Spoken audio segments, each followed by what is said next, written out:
All right, very proud of the guys. I just got done talking to their coach, who's a good friend of mine. Got a lot of respect for him. We grew up in this coaching world together, so have a lot of respect for him and his team and how he runs his program. But really good team. That's a really good win for us. I think those guys are going to win a lot of games. But first half, man, we had so much foul trouble, and we were just trying to figure it out. So you saw Gabby for the first time, and I thought he did well.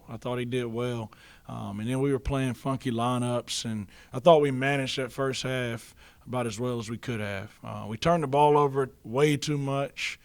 Second half, we came out, got off to a really good start, and only turned the ball over two times.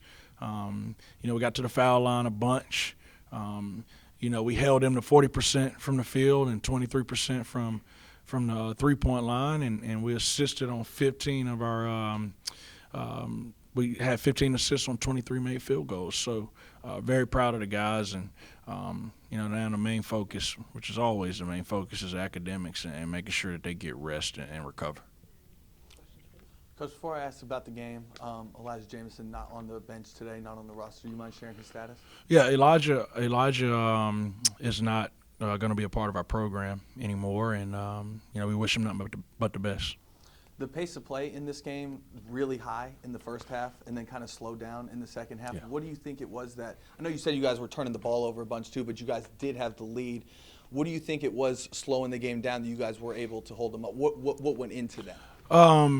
We wanted to push the pace on them, and I thought we did a really good job of that for the most part, especially in the first half. But in the second half, we always talk about like that last 9-10 minutes. We want to control it and make sure we're getting quality shots. Early on in the half, we had a couple set calls we wanted to start the half off with, and we executed those. After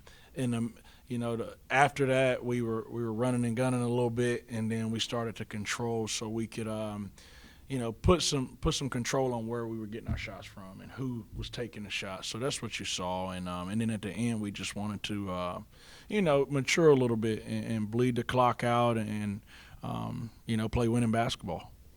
I know you mentioned the foul trouble already, and maybe that's why we saw – and also I think it was also the first time we saw Harlan and Kamari in the same lineup together. Yeah.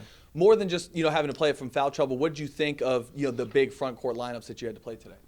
I don't know. It was a small sample size. That's something that we're going to look into a little bit more, but it was a small sample size, so I really don't know. I don't know what kind of impact those two guys in together. I don't know how much of an impact it had. And I think it's probably got to be Sean's best game and definitely probably most aggressive. 12 points in the first half as well. Can you just kind of speak of what he was in terms of a spark plug? Yeah, tonight? he was great.